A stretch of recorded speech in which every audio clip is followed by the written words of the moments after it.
Earlier in this course, we learned how to format data as a table, and we'll begin this video by reformatting the data. We already know that we can control our selection by selecting the first cell in the range, scrolling down, finding the last cell in the range, holding our Shift key, and selecting that last cell. And now we could format as a table. However, we don't need to do that. If we only have one table of information on a worksheet, we can select anywhere inside that table of information, select Format as a Table, choose our design, and we see the Excel has calculated where our table begins and where our table of information ends. Since it's correct, the only other thing that we need to do is make sure that My Table Has Headers is checked and select OK.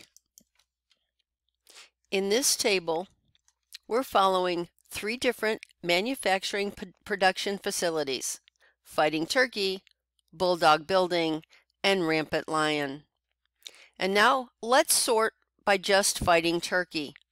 When we select the down arrow on the production facility column, wait a minute. If we only have 3 different manufacturing facilities, why are all of these facilities showing up? It's because of what's known as dirty data. Let's unselect all and select all the ones that start with fighting so that we can take a look at what's going on. We see that we have our Fighting Turkey, but we also have a Fighting Murky. And there's some other really bad spellings in there. And this is what's known as dirty data. It's when you can't pull out good information if bad information has been put in. Let's unfilter and take a look at some of the solutions to this problem.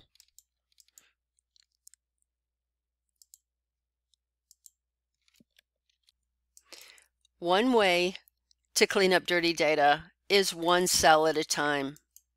And you can imagine if you have thousands of rows, how long that would take.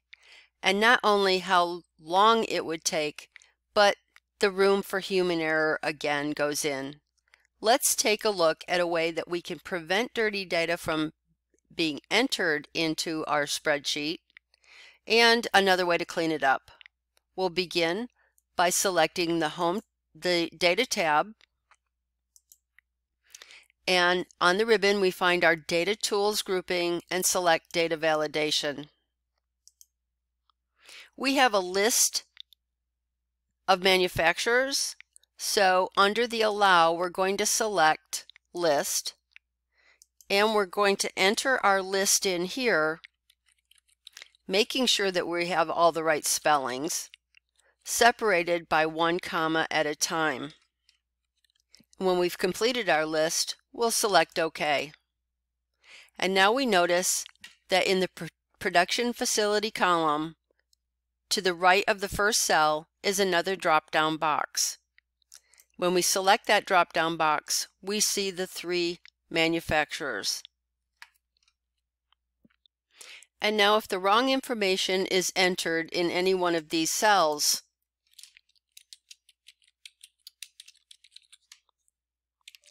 we see that Excel gives us an error message.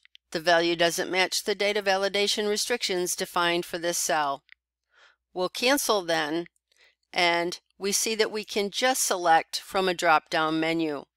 And even though this is Fighting Turkey's production, we'll select Bulldog, and we see that it does allow us to put in the wrong total production facility, but it would be spelled correctly. That's probably one of the only limitations I can see from selecting from a drop-down list. And now, to have our data validation help us clean up the dirty data, we'll select column A, select Data Validation, and this time we'll ask Excel to circle any invalid data. And now we can go down through and easily clean up our data.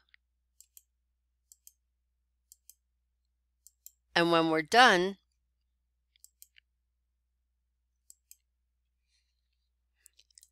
we select the data validation again and clear the validation circles. And now that you know how to work with dirty data and data validation, open your copy of this worksheet, clean it up, and submit.